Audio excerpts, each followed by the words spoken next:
हाल में यूजीसी की तरफ से एक नया गाइडलाइंस जारी हुआ है, जिसके बाद सवर्ण लगातार इस पर सवाल उठा रहे हैं, विरोध कर रहे हैं और यहाँ तक कि सरकार के ऊपर सवाल उठ रहा है कि आखिर ये कैसी मंशा है। तो सवाल ये उठ रहा है कि आखिर सवर्णों के मन में किस बात का डर है और ये यूजीसी का जो नया रेगुलेशन है, गाइडलाइंस, वो क्या है, वो सब बताएंगे। आप बने रहिए इनसाइट ओपिनियन के साथ। दरअसल हाल में यूजीसी ने promotion of equity in higher education institutions regulation 2026 नाम से एक नए नियम अधिसूचित किए हैं। ये नियम 15 जनवरी 2026 से देश भर के सभी उच्च शिक्षा संस्थाओं जैसे यूनिवर्सिटी, कॉलेज आदि में लागू हो गए। इनका मुख्य उद्देश्य कॉलेज, यूनिवर्सिटी कैंपस में जातिगत भेदभाव को रोकना और समानता यानी इक्विटी को बढ़ावा देना है। लेकिन ओबीसी को इनमें शामिल करने के फैसले ने बड़े विवाद को जन्म दे दिया है।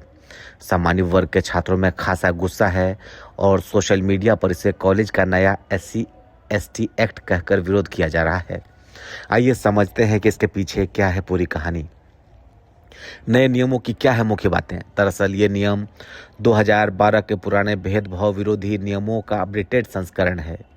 रोहित वेमुला और पायल तडवी जैसे मामलों के बाद सुप्रीम कोर्ट के निर्देश पर इन्हें तैयार किया गया है और इसका मुख्य प्रावधान इस प्रकार है। हायर उच्च शिक्षा संस्थान में इक्विटी कमेटी गठित करनी अनिवार्य होगी। इस कमेटी में SC, ST, OBC, दिव्यांग और महिलाओं का प्रतिनिधित्व होना चाहिए, यानी आधे से ज़्यादा सदस्य इन वर्गों से हो। जातिगत भेदभाव की परिभाषा में अब स्पष्ट रूप से SC, ST और OBC में शामिल किया गया है। इसमें अनुसूचित जाति, जनजाति, धर्म, लिंग, जन्मस्थान या विकलांगता आधारित अनुसूची व्यवहार शामिल है। शिकायत मिलने पर 24 घंटे में प्रारंभिक कार्रवाई और 60 दिनों में जांच पूरी करनी होगी। शिकायत ऑनलाइन, हेल्पलाइन या अन्य माध्यम से दर्ज की जा सकती है। इसके उल्लंघन पर संस्थान की मान्यता रद्द हो सकती है, फंडिंग रोकी जा सकती है या फिर आरोपी को चेतावनी, निलंबन, निष्कासन जैसी सजा मिल सकती है। झूठी शिकायत पर पहले प्रस्तावित जुर्माने का प्रावधान अंतिम नियमों में हटा दिया गया है।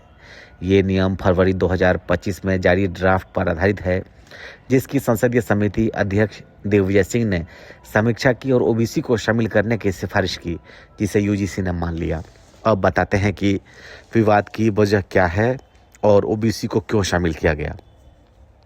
दरअसल ड्राफ्ट में ओबीसी को जातिगत भेदभाव की परिभाषा से बाहर रखा गया था, जिसकी काफ़ी आलोचना हुई। All India OBC students association समेत कई संगठनों ने विरोध किया। संसदीय समिति की सिफारिश पर अंतिम नियमों में ओबीसी को SC/ST के साथ शामिल कर दिया गया, लेकिन इसी फैसले से सामान्य वर्ग में आक्रोश पैदा कर दिया है। लोग इसे एक तरफा बता रहे हैं क्योंकि नियम केवल SC/ST और OBC को पीड़ित मानते हैं। सामान्य वर्ग के छात्रों, शिक्षकों के खिलाफ जातिगत भेदभाव की कोई सुरक्षा नहीं दी गई। दुरुपयोग की आशंका जताई जा रही है। झूठी शिकायतों से निर्दोष छात्रों का करियर बर्बाद हो सकता है। इसे पहले से दोषी मानने वाला नियम कहा जा रहा है, जहां आरोपी को साबित करने के बजाय पीड़ित की शिकायत पर तुरंत कार्रवाई होती है। सोशल मीडिया पर इसे आरक्षण जैसी एक तरफा नीति और जनरल के खिलाफ हथियार बताया जा रहा है। कई लोग कह रहे हैं कि ये नियम कैंपस में जातिगत विभाजन को और बढ़ाएंगे, न कि कम करेंगे। और अब बात जानते हैं कि आखिर सरकार और यूजीसी का इसको लेकर क्या कुछ पक्ष है, क्या कुछ दलीलें हैं। यूजीसी और सरकार का कहना है कि ये नियम सुप्रीम कोर्ट के निर्देश पर बने हैं और पिछड़े वर्गों यानी SC, ST, OBC को कैंपस में सुरक्षित माहौल देने के लिए जरूरी है। ये भेदभाव रोकने के लिए है, बदला लेने के लिए नहीं।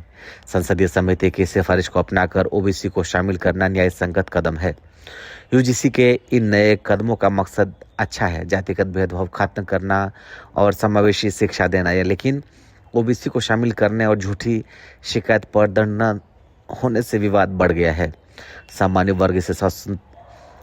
वर्ग इसे असंतुलित मान रहा है, जबकि पिछड़े वर्ग इसे जरूरी सुरक्षा बता रहे हैं।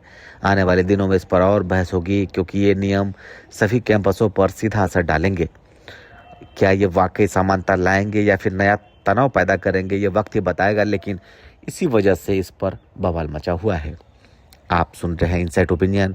अच्छा लगा हो तो इसको सब्सक्राइब करिए, लाइक करिए और शेयर करिए। बहुत शुक्रिया।